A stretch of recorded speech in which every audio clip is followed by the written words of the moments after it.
Hello. Today we're going to talk about statics. And statics is basically the study of things that are not in motion or are in uniform motion. We're primarily looking at things that are not in motion because we're going to be looking at structures like buildings and bridges and things like that. So that's kind of what we're looking at. This is one of the things that you would have to take as a engineering student. There's a whole class on statics. And again, you're just really looking at mostly structures that are stationary, like buildings or bridges or towers, things, anything that could be studied as far as looking at forces acting on an object. And so when we look at statics, we're really looking at, again, two different things, something that's in a state of rest or something that's in uniform motion. Uniform motion pretty just much means that there is no acceleration on it at all. So it's very rare that you get a good case of uniform motion. I mean, it can happen, but it's not likely to happen in most situations, and certainly not for a prolonged period of time unless you're in space or something like that. Usually you're going to have some other force that acts that's going to cause acceleration. So usually we're looking at something that's sitting still, something that's in a state of rest. And in that case, all your forces are balanced, and that's what we're going to talk about today. And that means that you're going to have no net acceleration on that object. It's not going to be accelerating in any direction at all. All right, so just a quick review of some of the principles of physics. And so the first one is Newton's first law of motion, which is the law of inertia. And it says, as you can read here, that an object in a state of rest or uniform motion will continue to be so unless acted upon by a net force. That means it will continue doing whatever it's doing, and that most likely will be sitting still or maybe traveling at a uniform speed. And it will continue to do that until you apply a force that causes acceleration. So if I push it in a way that it's going to accelerate it outside of the balance of forces that are already acting on it, then that object will start to move. But otherwise, it's going to continue to sit and not move, be stationary, as long as the forces acting on it are all balanced. And so we see that a lot of times when we start looking around at objects in the room or things like that. If something's sitting still on a table, it will continue to sit at the table until you go and you push it, or you add a net outside force that undoes that balance between all the forces acting on it. The second law of motion is probably the more familiar one for most people. They at least have seen the formula for it, that says that the force is proportional to the acceleration. And so it's the mass times acceleration is equal to the force. And that doesn't actually mean something's moving when we talk about forces. It just means that there is some sort of force acting on it, some sort of acceleration on it that is going to cause it to at least try to move. The most common example of that is gravity. Gravity is constantly applying acceleration to you. The Earth is pulling you towards the center of the Earth. And so you have force acting on you, and that is what we would say, how much do you weigh? That's what your weight is. Your weight is that force caused by gravity. And you can calculate how much that force is by looking at the mass, your mass, times the acceleration due to gravity. And so you may find that, forces are causing motion, but it may not actually see that any motion's happening just because the forces may be balanced. So when we look at us as, gravity pulling us down, that gravity is going to pull us down, but then the floor or whatever it is we're standing on is going to push back up. So the net force is going to be zero, even though we are feeling force, from gravity, and then also a force from the floor pushing us back up. Okay, for the third law is basically every action has an equal and opposite reaction force happening. So, if you push on something, you're going to get a force pushing back. That it's an equal and opposite reaction force. The accelerations may not be the same. If you ever thought about firing a gun and shooting a bullet out of that gun, when you shoot a gun, there's some recoil. And the recoil is basically this opposite reaction force from pushing that bullet out. So the explosion that happens in there as the bullet is initially fired, that bullet comes out with a very high velocity because it has very low mass. So it's got a lot of acceleration at the beginning. But the gun itself will also push backwards. And so the bigger the gun, the heavier it is, the less recoil you're going to get because mass will reduce that acceleration. The force being applied is proportional to the mass and the acceleration. So if I have a lot of mass, I won't have as much acceleration. And so you won't feel as much of a recoil force. But that's the third law of motion. So you've got three laws that we're looking at. Again, the second one's the one that's got the formula to it. So that's one most people are more familiar with, although you probably have heard all of them at some point. Okay. One of the most important concepts that we are going to talk about with statics is the idea of static equilibrium. And that just is a pretty simple idea. That just means that all the forces acting on a body are balanced. And so that when you look at all the forces acting and you add them all up, that the net force acting on that body is going to be either zero, or your force is going to, net forces are going to be zero. The body itself will either be at rest, or it's going to be continuing with the constant velocity, but the net forces acting on it are going to add up to zero. And so that's what we're going to be looking at through quite a bit of the problems that we do is, do all of our forces add up to zero? And hopefully they will, because if it's going to be something in a static situation, like a bridge or something like that, you really want that to be the case. You don't want that bridge moving, because if it's moving, that's usually a bad sign. Something bad is happening. So we really want it to be always at a net force of zero. And we're going to use that assumption to do our calculations. We're going to assume that the force should always add up to zero. That's going to help us to do the calculations we need to do.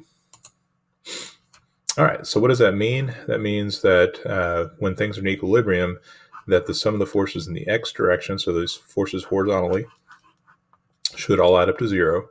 And then same thing is true for forces in the y direction. So when we look at things vertically, they should also add up to zero. And technically, we'd also have the sum of forces in the z direction also adding to zero.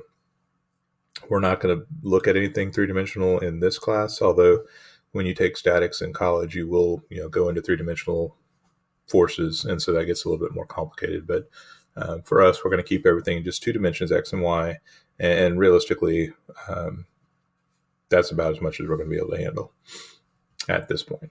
But we're just saying this should be true if something is in static equilibrium, that all the forces in the x direction should add to zero. All the forces in the y direction should also add to zero. Not every force is going to be acting in those directions, and this is why we're doing that trig review, because we're going to have to basically look at the components of our forces, and so we'll find the x component and the y component of our forces by using trig, so that we can get everything going in either the x direction or the y direction. Not that you couldn't use other directions, but it's just convenient to pick two pretty common directions, horizontal and vertical, to put everything in terms of that, rather than try to keep track of, whatever direction things are actually going. We also have rotational equilibrium. We'll talk about this a little bit. We only use this at the beginning of most of our static equilibrium problems, but it is a very true statement, and it goes back to even what we were talking about with simple machines, and that is that the sum of the moments about a point, if something is in equilibrium, should equal to zero. And so this is kind of the principle we used when we were talking simple machines, especially levers, and we were trying to calculate, how far away does the force need to be to balance the lever out. That's really what we were doing. We were basically taking advantage of the fact that the rotational equilibrium, the sum of the moments, should add to zero. And to remember, the moment is the distance from the fulcrum out to where the force is acting. So like in this case of that ball, it's the distance from the fulcrum out to where the ball is, times the force. And the force is going to be the weight of the ball. So, gravity pulling it down, that is going to be our force.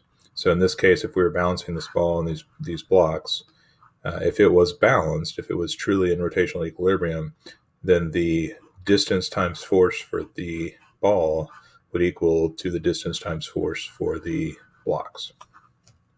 And that would mean that they were not going to rotate. It's going to, be balanced along that fulcrum point. All right, just a real quick reminder again, this is just a quick physics review. We have two different types of quantities we can be looking at. Scalar quantities are ones that just have magnitude. So they give me some examples here. Mass, you have a mass that is given by how many kilograms. You are pounds, although pounds is kind of a weird unit because we use it for both mass and for force in the English system. But mass is definitely one of those, length and time and volume, all these different ones are good examples of scalar quantities, meaning they just have a value. They're just a number associated with it. So we can talk about the temperature, we can talk about the pressure, the volume, all these things have just a number associated with them. Whereas a vector has both magnitude and direction. I know we've talked about this earlier in the year. And so when we talk about a vector, we need to know how much of whatever there is that we have, but we also need to know which direction is it going. And so when we look at our forces acting on a bridge truss, or we look at velocity or acceleration, those sorts of things, those all have direction to them. We know which direction it's going, as well as the amount of that thing. So we're primarily looking at forces, and we'll look at moments a little bit as well. But you can definitely, in physics, you spend a lot of time looking at velocity and accelerations and positions and doing graphs of all those things. But they are all vectors, meaning there's a value that goes with that besides just the magnitude. And so when we look at our forces, again, we kind of talked about this a little bit with the trig review, but realistically, a force is going to be a magnitude. So how much force are we looking at? And then an angle. And so the angle is telling us which direction it's going. Again, you're going to have some kind of indication of reference. In this case, it's saying north of east. So, we're going northeast. We're going 21.8 degrees from this positive x-axis. So it's, east in the cardinal directions, and then we go north of that to get to where that angle is. You can kind of use a lot of different systems for that. You can talk about clockwise and counterclockwise, all those things with that. As far as units, we have the British system, which uses pound force. Again, this is a little bit confusing because we use pound force and we also will use pounds for mass, which is not realistically correct, but it's kind of become the way that things are done. They don't really use the correct English unit of mass anymore. So now we just use pounds for both. So usually they'll try to identify that by using this pound force with the F behind it as the force value. The more common one, and especially in physics, you're going to use is newtons, and newtons are coming from that mass times acceleration. But we're going to have our mass in kilograms and our acceleration in meters per second squared. And so those are our unit for force in the metric system. And if you want to know the conversion between them, 1 pound is about 4.448 newtons. So Newton is not a huge amount of force. When you start looking at one Newton is about a little less than a quarter of a pound. So it's not a lot of force. So your Newton values tend to be much larger than your pound forces. So you just kind of think about it. It's not exactly a quarter, but it's roughly a quarter.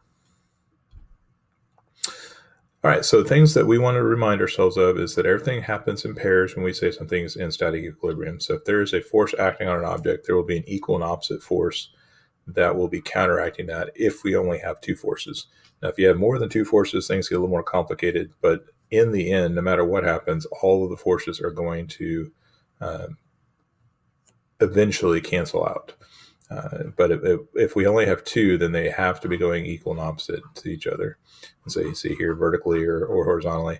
And that's really what we're going to try to do, is we're going to try to reduce everything down to horizontal and vertical components. So that way we only really have these two situations to work with, something going vertically or something going horizontally. We also will look at rotational moment calculations as well. But again, there the idea is that they have to be opposite directions and then have the same amount of magnitude to them. Otherwise, you're going to be moving. And that's the big key idea here, is that to be in equilibrium, everything has to balance. Otherwise, something's going to be moving, and not only moving, but accelerating, which means that it's going to be increasing in speed as it's moving. And so that's kind of what we're trying to not have happen when we want something to be in static equilibrium. All right, so again, just a quick reminder on how to find those force components, that if I have this force vector here, that I'm going to break it up into two components, the force in the x direction and the force in the y direction. And this is probably the better way to draw it, but realistically what we'll probably do is draw it as a triangle. So instead of putting this FAY over here, we're probably going to write FAY on this side normally, just so we can kind of get that right triangle like we're used to seeing, and do our sine, cosine, tangent type of calculations. But normally in physics, this is where you're going to draw it. You're going to go ahead and draw both of them coming from that starting point, the origin of wherever your force is being acted on, and draw the x component horizontally, the y component vertically. Again, we're not tied to x and y, but it's just a convenient way to do things. We could really do it with any system that we want. We could make anything x and y, kind of our reference axes, but we like to use horizontal and vertical because they're familiar. All right, and then the last thing here is talking about resultant forces. If I have more than one force acting on an object, we are going to add those forces together. Now, the simplest thing that could happen, and what's where we're going to start, is that they could both be acting in the same direction. And so you see here, if I have a 5-pound force pushing and a 2-pound force pulling, and they're both going to the right, that our net force then would just be the sum of those. And we're just going to think about convention here. Anything going to the right, we're going to say is positive. Anything going to the left is negative. We'd do things vertically. We'd say anything going up is positive, anything going down is negative. So here we have two forces going to the right, so they're both positive forces, so they're going to add together to get a larger resultant force. In this case, we have 5 and 2 add up to 7. In the second example, now this 5-pound force is going to the right, so it's positive. This one is going to the left, and so that is a negative force. And again, it's not that right and left are, locked in stone. It's just kind of a convention that people have agreed upon to make right positive and left negative. It doesn't actually have to be that way, but that's the way we're going to go. And so we say, okay, well, things going to the right are positive, things going to the left are negative. So we're still adding them together, but 5 plus negative 2 is going to basically be subtraction. So we're going to end up with less force than we started with, because this 2 pounds is going to take away from that 5-pound force. And so we end up with 3-pound force, resultant force acting on this. And that's pretty much going to be what we do with all of our stuff. We're going to start off by finding the x and y components. And then once you have the x and y components, then we'll go ahead and add them together. So we'll find the x and y components, add the x's together, we'll add the y's together, and that'll give us the x and y components of that resultant force, like the total force between those two forces we're looking at. All right, so that was a quick run through of statics. We'll continue on and look at some of our bridge truss stuff later. Thank you.